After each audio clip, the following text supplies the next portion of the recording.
आ देबै भौजी के रंगवा लगाई।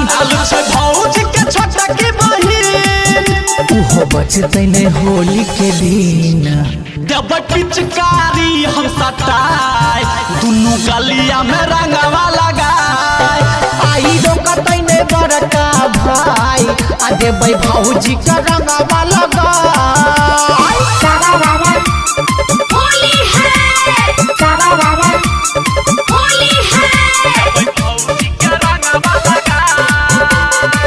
presented by TD Production House, Sakri.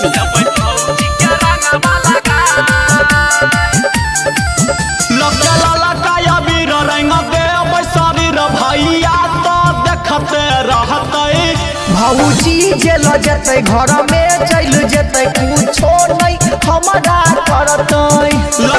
लगाया बीर रंग देव शरीर भैया तो देखते रहते। भौजी जेल जतै घर में चल जतै हमारा नहीं कुछो करतै।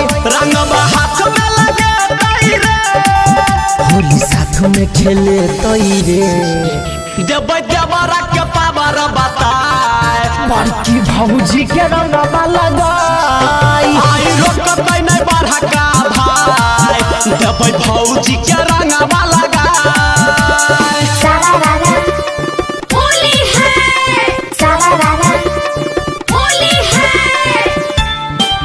देबै भौजी के रंगवा लगाई। Presented by TD Production House, Sakri. देबै भौजी के रंगवा लगाई। चापाकल पर जेतै भौजी जे न हेतै साबुन लगेतै रगड़ के। रंगवा तो वो नहीं छूटते हमारा से पूछते कैला रंग लगेलो पकड़ के। चापाकल पर जेतै भौजी जे न हेतै साबुन लगेतै रगड़ के। रंगवा तो वो नहीं छूटते हमारा से पूछते कैला रंग लगेलो पकड़ के।